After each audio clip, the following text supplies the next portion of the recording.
Hello friends, today I'm taking a look at the DC Comics Multiverse-Suicide Squad-Harley Quinn figure from Mattel.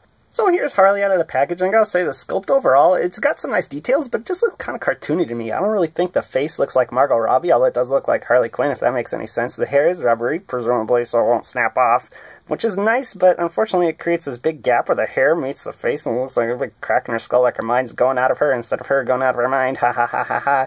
The choker she's wearing has letters just painted on when they should be sculpted as separate pieces. I like that they put the folds in her shirt, and they tried to do the holes in her shirt too. I like that they tried. I mean, it kind of comes off looking just a little too weird, like an old Playmates Ninja Turtles figure. If you remember, they had holes in them, and this looked really goofy and gross. And speaking of something else that just looks weird, I mean, what's that?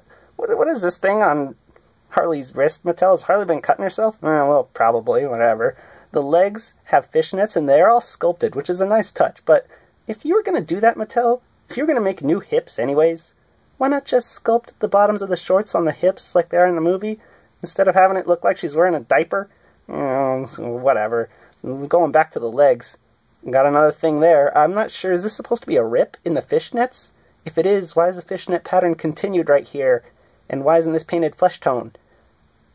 It's just a defect? And either way, it's bad, Mattel. It looks bad. Looking at the shoes, they look really weird with fishnets popping out of them. But believe it or not, that's how they were in the movie. At least we got sculpted laces here on the shoes that are high heel sneakers that have fishnets popping out of them. There is a lot to talk about when it comes to the paint on this figure. I like how the blue and the pink on her hair and her pigtails just blends into the blonde. If you move the bangs out of the way, you can see the makeup she's got with the blue and the pink under her eyes. And then she has a tattoo of the heart, and it says Rotten right there. In the movie, that was way higher up on her jawline, and you couldn't even see it when you look at her head on, but this Mattel couldn't make it small enough, so whatever. Like I said before, these are just painted on, and they should be sculpted separate pieces. But more than that, the whole choker should be gold, but Mattel couldn't do that because they didn't sculpt the letters separate, so it would just be like gold on gold. Or they'd have to get 2 shades of gold, and Mattel's cheap, so they don't want to do that. This harness that has her gun, which is a separate piece, by the way, you can't take it off, it's missing all the details. If you look, they sculpted the Joker logo that's on the hilt of her gun, but they didn't paint it. It's like, why sculpt it if you're not going to paint it, Mattel? Whatever. She's got Daddy's Little Monster decal on her boobs there. And like I said before, the paint on the rips is kind of sloppy, but what's really sloppy is this gold right here on her big diaper codpiece. I really dislike that slop. The interesting paint is the tattoos. They poke through her fishnets. They're supposed to be like diamonds, but the third one there is just a big square blob, unfortunately. It says, "Let me tell you a secret." And secret is spelled with a K. How cute. Harley thinks ignorance is cute. That says puddin'. It says a bunch of ha-ha-has. And a little gesture logo. That actually looks really good. Really good detail on that one. And it says D and H. I think it's supposed to be J and H, Joker and Harley, obviously, but it's really too small to tell. And this says, "I will wait forever." How sweet. Last tattoo says 1660B. Why is this tattoo so clear?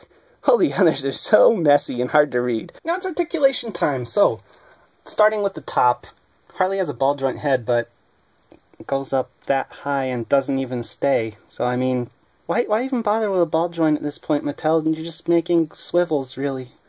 She has a hinge and swivel shoulder, swivel in the bicep. She's got, surprisingly, hinge and swivel elbows, but they don't swivel this way. I mean, they swivel this way because of the bicep joint. They swivel that way. And then the wrists have swivels too. So it seems kind of redundant, but thanks for giving us those Hasbro kind of elbows for once, Mattel. And then she has an ab crunch, but yeah. You know Harley's a gymnast and is supposed to be super flexible, Mattel? Did you know that? She has a twist waist. She's got these ball joint hips, go in and out. There's an okay range on that. Cuts at the thighs, single knees, unfortunately. And this is the worst. The ankles, the hinge ankles. That's it. That's all you get. Now you know what you mean when you say you got Mattel, don't you?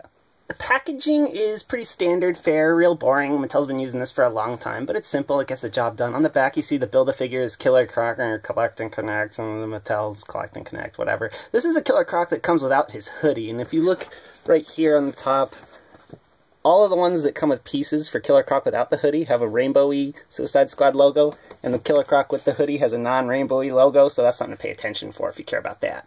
Harley and all her accessories just pop out of the tray pretty easily. Thanks for that, Mattel. That's one positive thing about the packaging. No twist ties. I like that.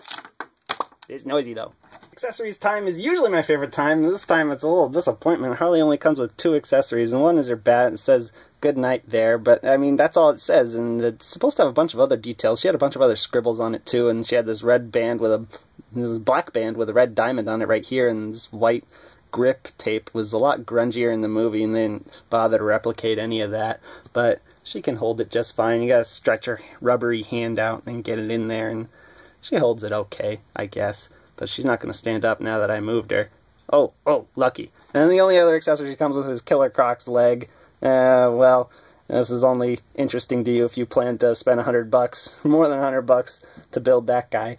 It's a real shame she didn't come with other accessories. She had her mallet in the movie, and even though she didn't really use it, so I wish she had come with her mallet, or maybe her gun, even though it's sculpted right there. It's not a separate piece. Her gun in the movie was a Chiappa Rhino 60 DS. So it's unfortunate she only really gets the baseball bat. Harley stands at just a hair over 6 1/4 inches tall, which is a good height to fit in with other DC Multiverse figures, or even DC UC or Marvel Legends figures.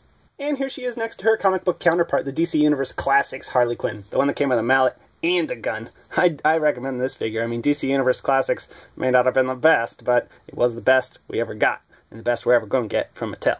At the end of the day, this Harley figure does have a lot of drawbacks, but I was a big fan of Margot Robbie's performance in Suicide Squad, and this toy was offered at a discount at Toys R Us, so if you feel the same way, go ahead and pick her up, I guess. Not much of a recommendation, but this is Mattel. It's not much of a figure.